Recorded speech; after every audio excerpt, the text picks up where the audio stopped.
네, 안녕하십니까. 네. 오늘이 합격자 발표일이었어요. 네.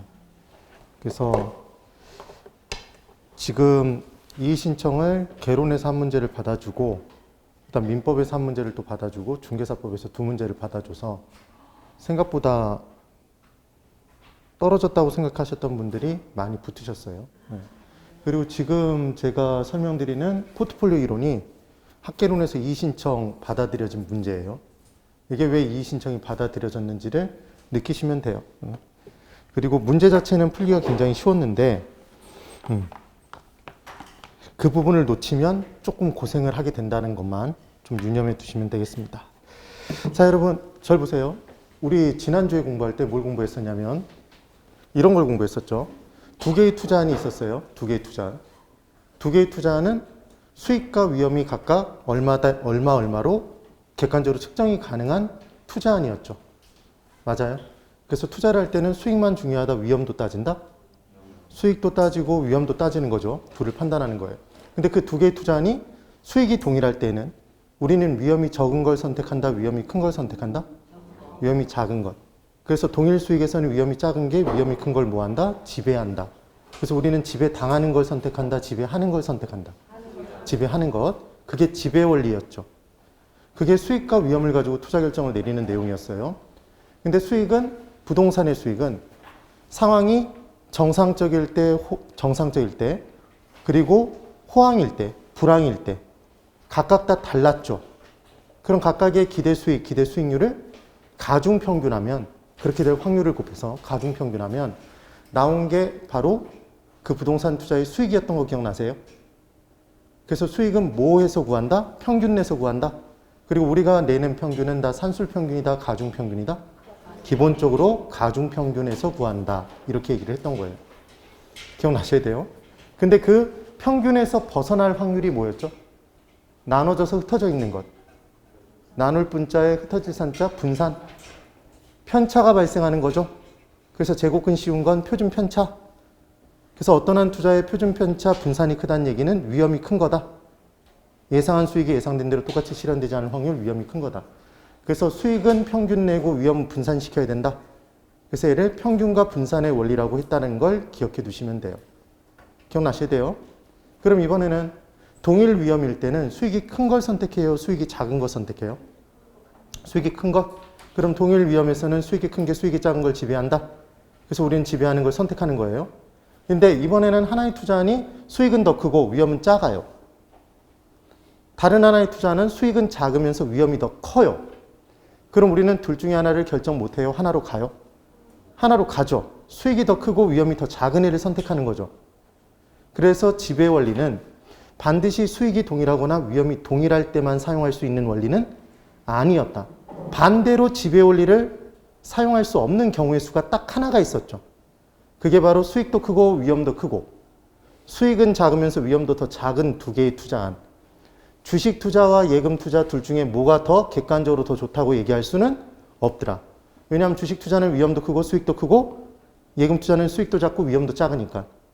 그래서 이때는 하나가 하나를 지배하지 못한다. 지배 원리로 투자 결정을 못해요. 그 관계를 우리가 뭐라고 얘기했었죠? 위험과 수익의 무슨 관계? 비례 관계. 네. 위험이 크면 수익도 크고 위험이 작으면 수익도 작다. 위험과 수익의 무슨 관계? 비례 관계. 따라해보세요. 위험과 수익의 비례 관계. 예, 비례 관계예요. 근데 그때 수익이 커졌다고 마냥 좋아할 이유가 없는 게 그 수익이 똑같이 실현되지 않을 확률, 위험도 커진 거죠. 그래서 위험과 수익은 서로를 까부시는 관계에 있다. 서로 상자에 파괴할 세자, 상쇄 관계. 그래서 위험과 수익의 상쇄 관계는 위험과 수익의 비례 관계지 반비례 관계가 아니었어요. 이런 내용들을 확인을 꼭 하셔야 된다는 얘기를 했죠. 그런데 만약에 이제 지배 원리로 투자 결정을 못 내리게 되면 그때는 두 가지 경우의 수가 있다는 얘기했어요. 방법이 두 가지. 하나는 변이 계수. 그럼 계수는 분수다. 비율, 비례, 지수, 계수가 나오면 분수였죠. 짝대기 짝 긋고 우리가 알고 싶은 건 위험이에요, 수익이에요? 변이 계수에서 알고 싶은 건 위험이죠. 변이가 뭐라고 그랬어요? 변한다, 이상하게. 그러니까 예상한 수익이 예상된 대로 똑같이 실현되지 않고 이상하게 변하는 거죠. 그게 위험이죠. 그래서 위험이 어디? 분, 자로 들어가고 수익이 분모. 맞아요. 그래서 변이계수는 위험의 크기를 얘기하니까 클수록 좋다, 작을수록 좋다. 작을수록, 낮을수록 좋은 거였어요. 그래서 변이계수의 수치가 더 큰 걸 선택한다 그러면 걔는 X라고요. 그리고 분모 분자를 뒤집어 놓으면 잡아내셔야 되는 거예요. 그게 문제의 포인트예요. 그게 첫 번째 방법. 지배 원리가 막혔을 때 해결하는 방법. 두 번째, 지배 원리로 하나가 하나를 지배하지 못한다면 그때는 가진 돈을 하나를 선택해서 집중 투자하는 게 아니라 나눠서 투자한다. 분산 투자. 걔를 5글자 뭐라고 한다? 포트폴리오. 포트폴리오를 구성하는 가장 큰 목적은 계란을 한 바구니 담지 않고 여러 바구니 나눠서 담는 이유는 뭘 줄이기 위한 것? 위험을 줄이기 위한 것, 수익을 키우기 위한 것. 위험을 줄이기 위한 것. 그런데 모든 바구니를 다 동시에 떨어뜨릴 위험은 아무리 분산시켜봤자 피할 수 없더라. 걔를 시장 전체에 영향을 끼치는 위험, 시장 위험, 체계적 위험이라고 얘기했었죠. 그래서 걔는 피할 수가 없었어요. 그럼 비체계적 위험, 그 개별 투자한 개별 바구니 하나만 떨어뜨릴 개별 위험은 걔를 피해서 분산시키면 피할 수 있더라. 그래서 걔가 피할 수 있는 위험, 비체계적 위험. 어떻게 외웠죠? 비는 우산 쓰면 피할 수 있다. 들어보세요, 빨리 이렇게. 비는 못 쓰면 피할 수 있다고요? 우산 쓰면 피할 수 있죠. 그래서 비체계적 위험을 피하는 데까지 피해서 다 피해보는 것, 0으로 줄여보는 것, 그게 포트폴리오 구성하는 주된 목적이었죠. 그런데 포트폴리오를 구성할 때 각 자산들 간의 상관관계를 나타내는 계수가 있었어요. 수익률의 움직임의 유사성을 나타내는 계수. 걔가 뭐였죠? 상관계수. 그럼 상관계수는 높을수록 좋다, 낮을수록? 낮을수록. 그럼 얘는 같은 방향, 반대 방향? 하나가 떨어지면 다른 게 올라가서 수익을 보전시켜줘야 평균적인 수익이 달성될 거 아니에요. 그런가요? 그래서 수익률의 움직임의 유사성은 플러스 방향이 좋다, 마이너스 방향이 좋다. 마이너스. 유사성이 떨어질수록 좋은 거예요. 그래서 마이너스 1일 때가 제일 좋은 거다. 하나에서 마이너스 10% 발생하면 다른 것에서 플러스 10%가 발생해서 평균적인 수익을 누릴 수 있으니까. 0이 가장 좋다 아니었어요. 플러스 1이라면 똑같은 방향으로 똑같은 크기가 떨어지니까 하나에 집중 투자한 것과 똑같은 효과가 발생하더라.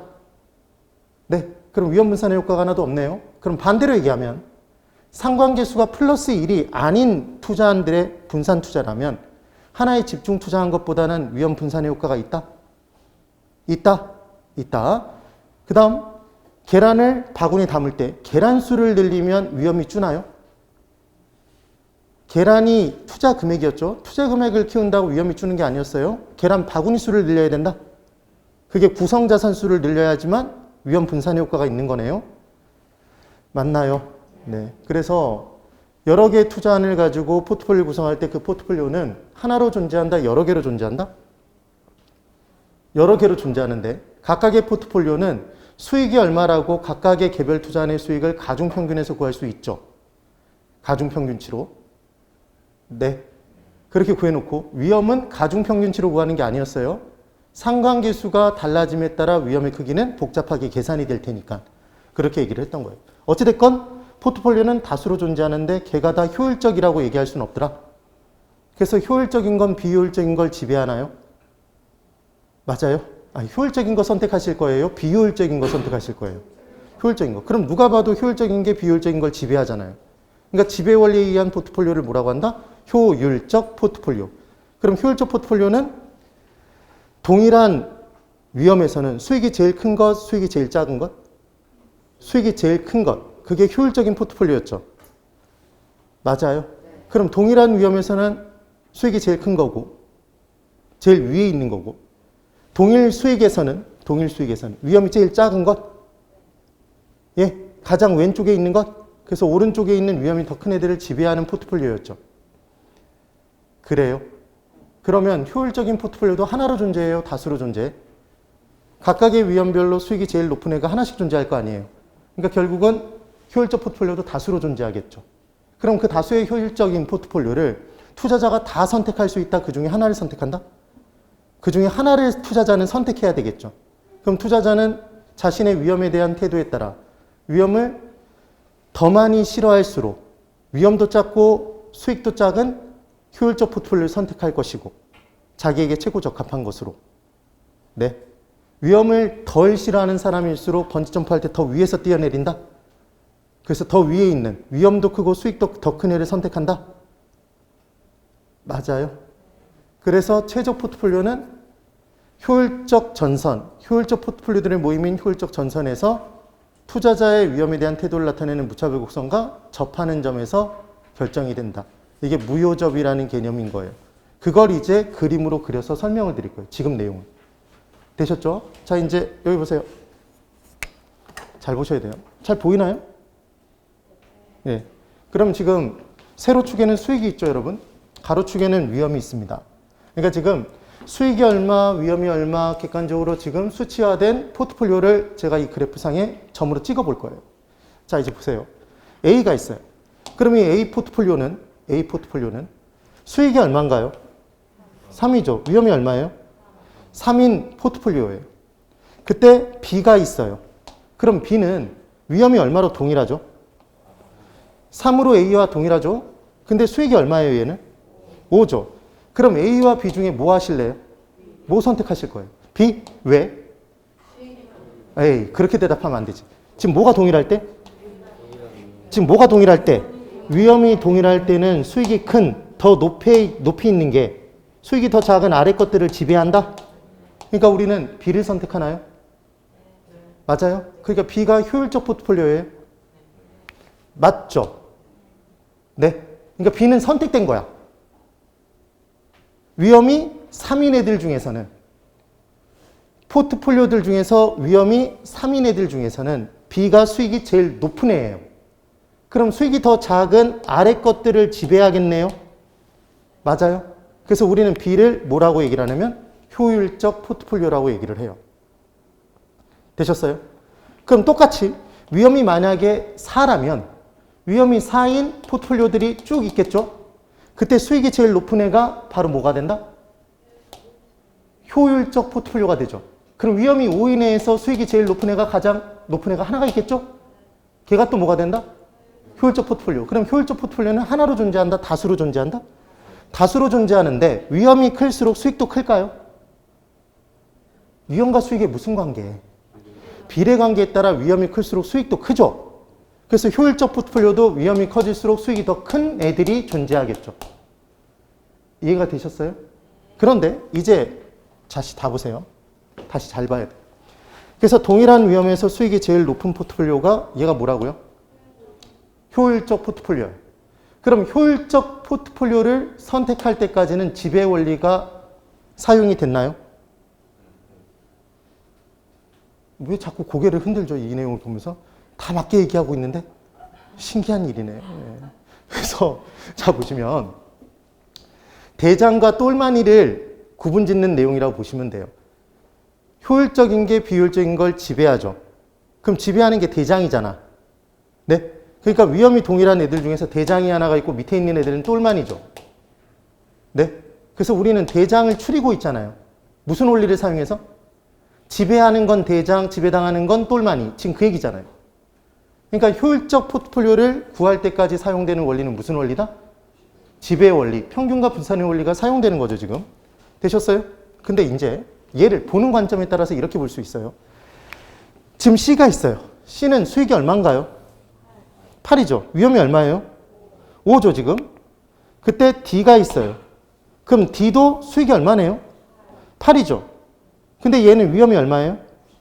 7이죠, 7. 그럼 C와 D는 뭐가 동일한데? 수평선상이 있다는 얘기는 얘는 수익이 동일한 거죠. 근데 C가 위험이 더 작아요? D보다? 그럼 C는 동일 수익에서 위험이 더 큰 D를 지배한다, 지배하지 않는다? 지배하겠죠. 그러니까 C가 뭐예요, 이번에? 대장이죠. 효율적 포트폴리오란 말이에요. 이해가 되셨어요? 그러니까 효율적 포트폴리오를 구분하는 방법론이 우리가 공부했던 지배 원리의 측면에서 동일 위험에서 수익이 제일 큰 게 지배 원리에 의한 효율적 포트폴리오죠. 그럼 동일한 수익에서는 위험이 제일 작은 애를 우리는 선택하죠? 맞아요? 보는 관점에 따라서 이렇게 달라진다는 얘기예요. 그래서 이의 신청 들어가서 받아들여진 내용이 뭐였냐면 효율적 포트폴리오는 효율적 포트폴리오들의 모임이 효율적 전선인데 그때 효율적 포트폴리오는 동일한 수익에서 위험이 제일 작은 포트폴리오들의 모임이다. 최소화시킨 애들의 모임이다. 이렇게 얘기한 게 틀린 지문으로 나왔단 말이에요. 뭐만 초점을 맞춰서 얘기한 거예요? 동일 위험에서 수익이 제일 큰 것들의 모임이다. 이걸 얘기하고 싶어서 그걸 틀린 지문으로 냈는데 이 문장도 맞죠 지금? 아 그래요 안 그래요? 그렇잖아요. 그래서 얘도 맞는 문장으로 받아들여 준 거죠. 이의 신청을. 당연한 거였어요. 그러니까 시험 문제 딱 나오자마자 제가 이건 이의 신청 감이다라고 해설 강의를 그냥 그렇게 올렸단 말이에요. 해설 강의를 한번 보신 분들은 아실 거예요. 제가 그걸 바로 올렸다는 사실을. 그래서 이제 C도 효율적 포트폴리오인가요? 맞아요. 맞죠? 그러면 이런 식으로 계속 구해서 2도 구했어요. 그럼 2도 효율적 포트폴리오래요. 그럼 제가 점을 효율적 포트폴리오를 B, C, E를 찍었죠? 그럼 얘를 연결하면 선이 나오겠죠, 여러분? 그럼 이 선은 단순한 효율적 포트폴리오들의 점 2개, 3개의 연결인가요? 이 안에 무수히많은 효율적 포트폴리오들의 모임인가요? 무수히많은 점이 뭔데? 효율적 포트폴리오들의 모임이 하나의 선으로 나타난 거죠. 얘를 뭐라고 하냐면 효율적 전선이라고 해요. 그러니까 효율적 포트폴리오가 전체적으로 모인 선이다라고 기억하시면 돼요. 그러니까 얘를 또 뭐라고도 하냐면 효율적 프론티어. 그럼 효율적 프론티어는, 효율적 전선은 무엇들의 모임? 무엇들의 모임? 효율적 포트폴리오들의 모임, 대장들의 모임이죠. 그럼 이 모임에는 대장 아니라 똘마니도 참여할 수 있어요? 대장들의 모임이라니까? 대장들만 참여한 거죠. 그러니까 효율적 포트폴리오만 효율적 전선 위에 있겠죠. 그럼 반대로 얘기하면 효율적 전선상에 그 어떤 점을 찍어도 걔는 다 뭐다? 대장, 효율적 포트폴리오죠. 그러니까 효율적 전선을 만들 때까지는 지배 원리가 사용됐다? 대장들의 모임을 구성할 때까지는 지배하는 건지 지배당하는 건지를 사용했다, 사용하지 않았다? 사용해서 지배하는 애들 대장을 뽑아낸 거잖아요, 지금. 네? 그러니까 효율적 전선을 만들 때까지는 지배 원리가 사용된 게 맞다? 맞죠? 그런데 중요한 건 지금 이 대장들의 모임에서는 대장이 대장을 지배할 수 있나요? 대장은 대장을 지배 못해요. 대장은 똘마니를 지배하는 거지. 동일 위험에서 수익이 더 낮은 애들을 지배하거나 동일 수익에서는 위험이 더 작은 애들을, 위험이 제일 작은 애가 위험이 큰 애들을 지배하는 거죠, 지금. 맞나요? 맞죠? 그러니까 지금 이걸 정확하게 모르면 나중에 헷갈려요. 효율적 전선을 만들었다는 얘기는 대장들의 모임을, 효율적 포트폴리오들의 모임을 만들었는데 이 모임에 참가하는 자격은 지배 원리에 의해서 지배하는 애들로 선택된 애들이에요. 그게 대장이잖아. 그래서 효율적 전선을 만들 때까지는 지배 원리가 사용된다 그러면 오해예요. 그런데 이 대장들, 효율적 포트폴리오를 모두 다 선택할 수 있는 건 아니잖아요, 투자자가. 가진 돈에 한계가 있으니까 이 중에 하나의 조합을 선택할 거 아니야. 그럼 하나를 선택할 때 최고 적합한 걸 선택하겠죠, 자기에게. 대장들 중에서 선택하겠어요? 똘마니까지 섞어놓고 선택하겠어요? 대장들 중에서 하나를 선택할 거 아니에요. 근데 대장들의 성격이 명확하게 갈리네? 왜 갈리냐면 효율적 전선의 모양이 지금 우상향하는 곡선이에요. 왜 우상향하는 곡선이 됐죠? 위험이 커질수록 수익도 더 커진다? 대장들은? 그래서 위험과 수익의 무슨 관계? 비례 관계에 의해서 효율적 전선의 모양은 우상향하는 곡선이 된 거죠. 그럼 결국은 여기 위에 있는 대장이 있으면 얘는 뭐도 크고 위험도 크고 뭐도 큰 수익도 큰 대장이요. 밑에 있는 애를 선택한다 그러면 이 밑에 있는 대장은 대장인데 뭐도 작고 위험도 작고 뭐도 작은 수익도 작은 대장이다. 대장은 대장을 지배하지 못하네요.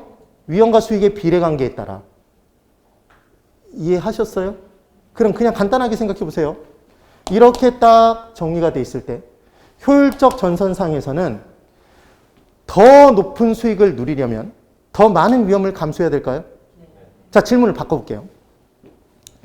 지금 효율적 전선은 동일 수익, 지금 동일 위험에서는 수익이 제일 큰 거예요. 맞죠? 동일 위험에서 수익이 제일 큰 것을 연결한 거잖아요. 그럼 동일한 위험을 감수하면서 더 큰 수익을 누릴 수가 당연히 없죠. 수익이 제일 높은 애들을 찍어 놓은 거니까. 그럼 수익을 더 얻으려면 뭘 더 감수하는 수밖에 없어? 위험을 더 감수하는 수밖에 없는 거죠. 되셨어요? 그럼 위험을 덜 싫어하는 분은 어디서 뛰어내릴까요? 더 높은 곳에서 뛰어내리고, 위험을 더 많이 싫어하는 사람은 낮은 곳에서 뛰어내리겠죠. 이렇게 폴짝. 네. 그래서 보수적인 투자자는 선택해 보세요. 그냥 대답해 보세요. 보수적인 투자자는 위험을 더 많이 싫어하는 사람, 덜 싫어하는 사람. 보수적인 사람. 위험을 더 많이 싫어하는 사람이라고 그랬죠? 그럼 대가를 더 많이 요구해, 적게?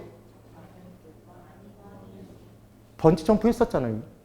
위험을 더 싫어하는 사람일수록 100원, 1000원, 만원, 10만원 꿈쩍도 안 하고 1000만원 꿈틀 아주 뛰어내지 않고 1억 그러니까 1억 그러면서 뛰어내렸던 거 기억나세요?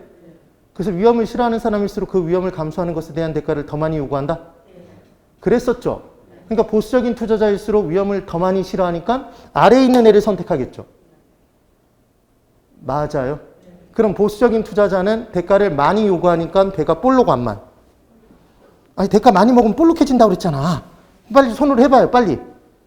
그래 나중에 안 까먹어. 나중에. 볼록해졌잖아. 네? 그래서 그 볼록한 게 뭘 나타낸 거예요? 무차별 곡선이었죠. 네. 투자자의 효용을 무차별적으로 나타내는 곡선. 걔가 볼록해서 이 밑에 점에서 접한다고요. 개념이 그와 같이 달라지는 거예요. 그러면 공격적인 투자자는 더 위에서 뛰어내리겠네요. 선택이 그렇게 달라지겠죠. 그럼 결국 이렇게 얘기할 수 있어요. 투자자별로 효율적 전선의 모양은 달라져요? 달라지지 않죠? 효율적 전선은 다 주어진 거야. 그럼 투자자별로 위험에 대한 태도가 달라서 선택하는 게 달라지는 거죠. 그럼 투자자별로 위험에 대한 태도에 따라 무차별 곡선의 모양이 달라지죠. 아까 공격적인 투자자는 위험을 덜 싫어하니까 대가를 조금밖에 요구하지 않죠. 대가 조금. 그럼 조금밖에 안 먹었으니까 완만. 무차별 곡선의 모양이 완만. 그래서 접하는 점이 달라지게 돼 있단 말이에요. 자, 이제 보세요. 지금 설명드린 걸 여기다가 설명을 드릴게요. 이렇게 그렸습니다. 우상향하는 곡선이죠. 이게 뭐예요? 효율적 전선이에요. 효율적 프론티어. 이 선상의 점 A점을 뽑아냈대요. 그럼 A는 포트폴리오죠? 무슨 포트폴리오? 효율적 포트폴리오예요. 그럼 이 효율적 포트폴리오 A는 지배의 원리에 의한 포트폴리오예요. 지배의 원리에 의한 포트폴리오입니다. 맞죠? 그럼 A가 지배하는 공간이 있겠죠? 네. 그럼 A는 B를 지배하나요? 왜 지배하죠?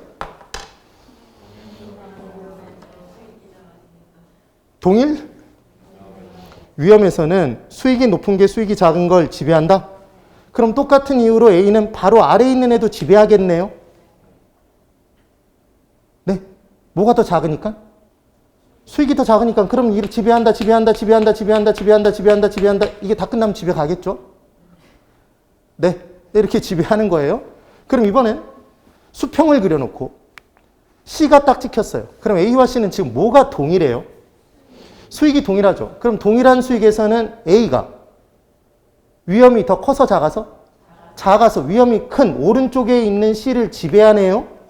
그럼 똑같은 이유로 바로 오른쪽에 있는 애도 지배하겠네요. 지배하겠죠. 지금 제가 A가 지배하는 공간을 따져보고 있는 거예요. 네. 그럼 이번엔 D가 있어요. 그럼 D는 A와 비교했을 때 D는 위험이 더 큰가요? 오른쪽에 있으니까 위험이 더 크죠? 아래에 있으니까 수익은 더 작죠? 그럼 A는 D보다 위험은 작으면서 수익이 크네요? 그럼 우리 애는 A 할까 D 할까를 고민해요? A 해요? A 하죠. 왜? 수익이 더 크고 위험이 작으니까. 맞아요? 그럼 똑같은 이유로 이 안에 있는 애들을 다 A가 지배하겠네요? 맞아요. 그러면 결국은 수직 그리고 수평 그리고 그 안에 선상에 있는 애들은 A가 지배하는 공간이죠. 지금 본 지배 원리에 의해서. 그런데 이제 E가 있어요. 그럼 E는 A보다 뭐가 커요? 지금 뭐가 작아? 지금 오른쪽 왼쪽 따지는 건 위험이죠, 먼저. 위험이 작죠. 아래에 있으니까 수익이 작죠. 그럼 A는 위험도 크고 수익도 크네요. E는 위험도 작고 수익도 작고, 그러니까 지배 원리로 선택 못하죠. 그럼 이번엔 F가 있어요. F는 A보다 위험이 크면서 수익이 크네요. F가 A를 지배 못하죠. 되셨어요? 그러니까 지금 이 공간은 A가 지배하는 공간이 아니란 말이에요. 그래서 아직까지 이렇게 시험 문제 나온 적은 없지만 이렇게 나올 수는 있어요. 어떻게 나올 수 있냐면 효율적 전선 딱 줘놓고 점을 찍은 다음에 그래놓고 얘들을 이런 식으로 뿌려줄 수 있다고요. 그러면서 A가 지배하는 포트폴리오만 알맞게 짝져진 것, 이런 식으로 문제가 나올 수 있다고요. 혹시 몰라. 그럼 얘가 나온다 그러면 뭐 그리고 뭐 그린 다음에 수직 그리고 수평 그린 다음에 그 선상에 있는 애들, 그 안에 있는 애들만 추려주면 끝나는 거죠. 간단해요? 원리는 뭔지 이해되셨죠? 그러니까 계속 사용하고 있는 게 무슨 원리야? 그렇습니다. 지배 원리죠. 지배 원리. 됐네요. 이해를 해야 돼. 이해를. 자, 그러면 이제 효율적 전선상에서 찾아내는 방법을 설명드릴 거예요. 잠깐만 기지개 쫙 펴고. 1교시부터 졸면 안 된다니까. 도대체 밤에 뭘 하고 이렇게 조는지 모르겠어. 지금. 고민 좀 그만하고 어떻게 하면 공부를 잘할 수 있을까 이런 고민을 하지 말고 공부를 하세요. 네? 그러니까 보통 학교 다닐 때 계획표만 세우시는 분들 있잖아. 계획표만 막 죽어라고 세워. 정작 공부는 안 해. 그럼 성적이 올라가요? 올라가지 않아. 그래서 어찌됐건 실현을 해야 돼요. 공부를 해야 돼. 그리고 수업 시간에 웬만하면 집중을 잘해 주셔야지만 합격을 하는 거예요. 쉽게. 네. 눈 감고 있으면 정의 이름으로 용서치 않을 거예요. 쉬는 시간 면담을 요청할 줄 알아요. 여기 보세요. 그랬더니 안 나오면 그만이지 뭐 이런 생각을 하겠죠. 그럼 본인 손해지. 자, 여기 잘 보시고. 효율적 전선이랍니다.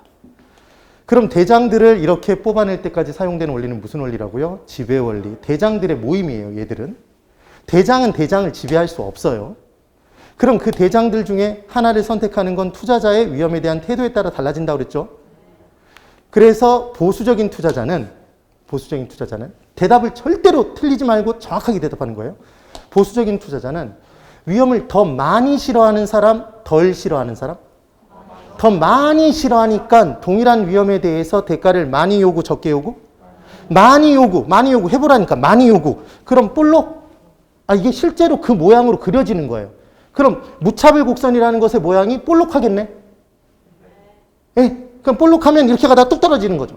그래서 경사가 급한 거야. 되셨어요? 그러면 이제 무차별 곡선이 이렇게 그려졌어요. 볼록하죠. 그래서 이렇게 그려진단 말이에요. 그러면 실은 왜 무차별 곡선이냐면 이 선상에 있는 뭘 선택하더라도 얘는 효용이 동일하다. 얘들도 동일하다. 이 선상에 있는 애들은 동일한 거예요. 그래서 위에 있는 게 더 효용이 커. 근데 그 무차별 곡선이 어떻게 그려지는지 설명할 수 있지만 설명해봤자 가치가 없어요. 왜 안 나오니까. 그래서 우리는 무차별 곡선이 위험에 대한 태도에 따라서 위험을 더 많이 싫어할수록 대가를 많이 요구해서 볼록해진다는 것만 알면 돼. 그럼 이때 만약에 3개만 있는 게 아니라 이렇게 계속 있단 말이에요. 그러면 이거 하나만 기억해 보세요. 우리는 기분이 좋아지면 기분이 업된다고 해요. 기분이 업돼, 다운돼. 기분이 업되죠. 기분이 좋아지면. 그러니까 위에 있는 것일수록 효용이 더 큰 거야, 작은 거야? 큰 게 된다라는 것만 기억하시면 돼요. 됐죠? 그러면 만약에 이때 이 무차별 곡선과 효율적 전선이 만나는 점이라고 그냥 표현을 하면 얘도 만나는 점인가요? 얘도 만나는 점인가요?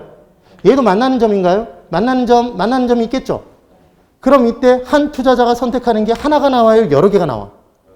여러 개가 나오잖아. 그럼 하나가 나오기 위해서는 뭐라고 꼭 집어야 되냐면 접하는 점이라고 얘기를 해야 된단 말이에요. 네. 그래서 결론적으로 투자자는 대장들 중에서 자신의 위험에 대한 태도가 표시된 무차별 곡선과 뭐 하는 점?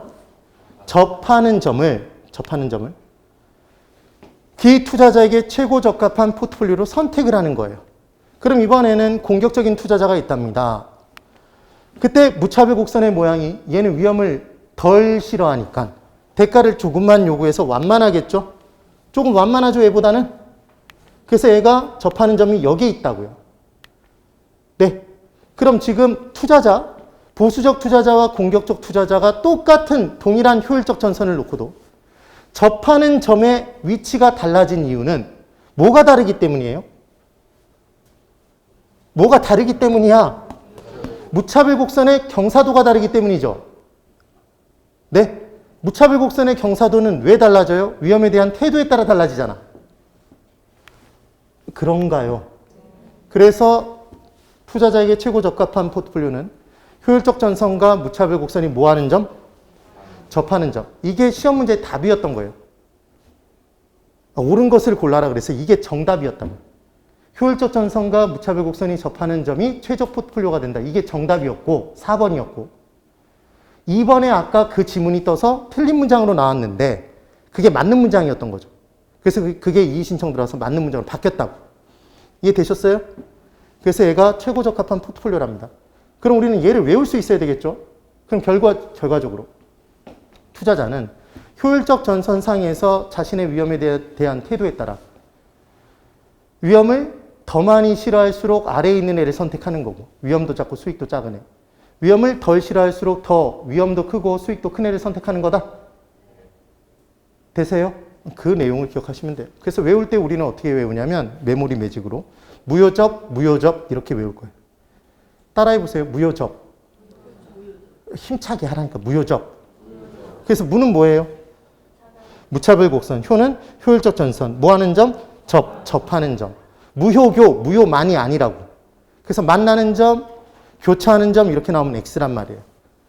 되셨죠? 꼭 비교를 해두셔야 돼요. 그럼 볼까요? 이제 내용을 정리해 볼게요. 최적 포트폴리오는 국어를 잘해야 돼요. 국어를. 최적 포트폴리오는 최고 적합한 포트폴리오인가요? 누구에게 최고 적합한? 그렇게 투자자지, 투자자. 그러니까 효율적 포트폴리오를 얘기할 때는 투자자는 아직 나오지 않은 거예요. 네. 최적은 누구에게 최고 적합한이다? 투자자에게 최고 적합한이죠? 그럼 투자자에게 최고 적합한 건 투자자에 따라 달라지겠죠. 투자자의 위험에 대한 태도에 따라 달라지는 거죠. 그래서 무차별 곡선이 나오는 거야. 그리하여 효율적 전선, 효율적 프론티어는 효율적 포트폴리오는 지배의 원리에 의한 포트폴리오래요. 그래서 동일한 수익에서는 위험이 제일 큰 것, 위험이 제일 작은 것? 네? 위험이 제일 작은 포트폴리오죠. 그럼 이때 위험이 더 큰 우측에 있는 포트폴리오를 지배하죠? 아까 위험이 더 큰 애들은 우측에 있었어요? 아래에 있었어요? 지금 뭘 지금 기억해 보시라는 얘기냐면 이게 헷갈려요, 나중에.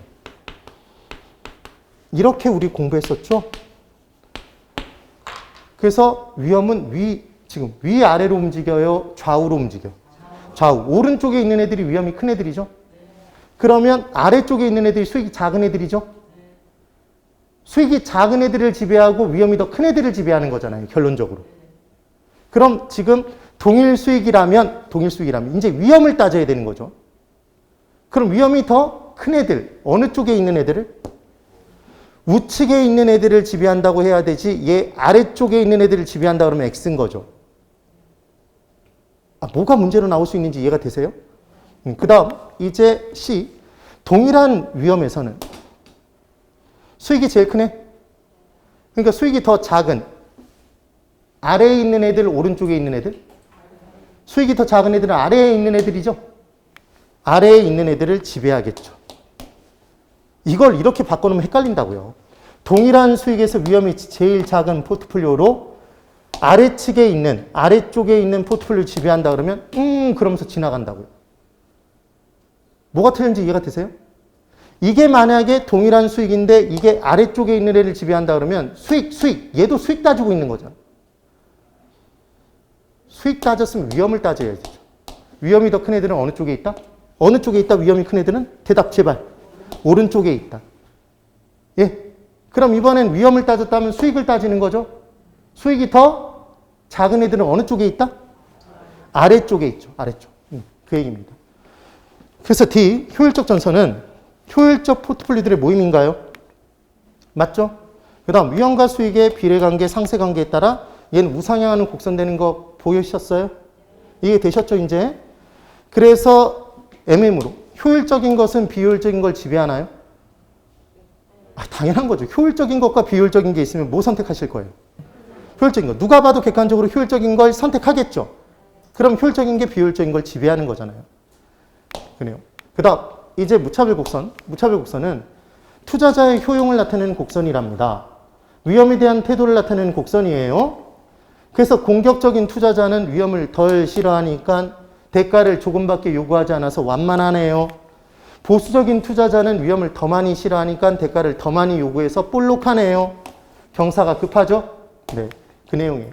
투자자는 효율적 포트폴리오들 중에서 최고 적합한 걸 선택해요. 비효율적인 것까지 섞어놓고 그 중에 하나를 선택해요. 효율적인 것들 중에서, 효율적 포트폴리오들 중에서 자신의 효용을 극대화시켜주는 최고 적합한 포트폴리오를 선택하나요? 맞죠? 그럼 질문. 최적 포트폴리오가 효율적 포트폴리오가 아닐 수도 있다. OX. 최적 포트폴리오가 효율적 포트폴리오가 아닐 수도 있다. OX. X. 뭐 중에서 선택한다니까. 효율적 포트폴리오들 중에서 자신의 효용을 극대화시켜주는 놈 하나를 선택하는 거잖아요. 예? 대장들 중에서 마음에 드는 걸 하나를 선택하는 거라고 똘마니까지 섞어서 하는 게 아니라 그러니까 선택된 애는 무조건 대장들 중에 하나겠죠. 효율적 포트폴리오가 될 수밖에 없다는 얘기예요. 기본적인 이 개념을 모르면 지금 같은 내용에서 질문을 던지면 헷갈린다고. 됐죠? 그러면 최고는 하나인가요? 최고 적합한 건 하나겠죠. 그러니까 하나가 나오려면 만나는 점이라고 얘기해야 돼요? 교차하는 점이라고 얘기해야 돼? 접하는 점이라고 얘기해야 돼? 접하는 점. 그래서 이 지금의 내용을 도식화, 그림으로 그린 게 효율적 포트폴리오들의 모임인 효율적 전선. 투자자의 위험에 대한 태도를 나타내는 곡선인 무차별 곡선. 얘가 뭐 하는 점? 접하는 점. 그래서 우리가 어떻게 외운다? 무효접. 따라해보세요. 무효접. 예, 무효접. 얘를 딱 기억하면 바로 문제 풀었겠죠. 이걸 복잡하게 몰라도 무효접만 알면 이 문제를 풀었겠지. 그래서 포트폴리오 부분에서는 뭘 정확하게 기억하는 게 제일 중요한 포인트냐면 체계적 위험도 줄일 수 있다? 뻑하면 그렇게 문제를 낸단 말이에요. 체계적 위험 전혀 못 줄여. 피할 수 있는 건 뭐밖에 못 피해? 비체계적 위험만 우산 쓰면 피하는 거예요. 맞죠? 상관계수는 높을수록 좋아, 낮을수록 좋아? 낮을수록 좋아요. 변이계수도 높을수록 좋아, 낮을수록 좋아? 낮을수록 좋아요. 그래서 나중에 어떻게 기억할 거냐면 투자론에서 4글자로 끝나는 계수가 딱 2개가 있는데 변이계수와 상관계수예요. 둘 다 높을수록 좋다, 낮을수록 좋다라는 걸 기억하는 거예요. 그렇죠? 기억을 딱 해주는 거예요. 그리고 효율적 전선과 무차별 곡선이 뭐 하는 점이다라는 것? 접하는 점. 무효접이라는 것만 기억해두면 이 부분의 문제는 푸는 거죠. 됐어요? 네. 꼭 기억을 해두시면 됩니다. 그래서 지금 뭐까지를 설명을 드린 거냐면 최적 포트폴리오를 선택하는 내용까지를 설명을 드려봤네요. 네. 10분을 쉬고 금융론 부분은 안 할 거예요, 이번에. 기초입문반에서 할 필요가 없을 것 같아요. 나중에 기본이론반에서 자세히 설명드리면서 설명을 드릴 거고 감정평가론 부분을 들어갈게요. 감정평가론. 그래서 감정평가론에서 6문제가 나오는데 이 6문제를 거의 맞출 수 있도록 제가 한번 설명을 드려볼게요. 우리 기초입문반에서. 그럼 어마어마한 숫자를 지금 건드리면서 다니는 거예요, 지금. 네. 그래서 우리가 기초입문반 진행하면서 거의 맞출 수 있는 문항의 숫자를 16문제 이상을 지금 시험에 꼭 나오는 부분들을 설명드린 거예요, 거의. 힘내세요. 네. 그리고 이해가 잘 안 되시는 분들은 꼭 쉬는 시간에 질문하라고 그랬죠? 네. 쉬는 시간에 계획을 어떻게 세워야 되냐, 제발 이런 거 질문 그만하고 문제 뭐가 어떻게 이해가 잘 안 되는지 그걸 질문하세요. 네, 10분 쉽니다.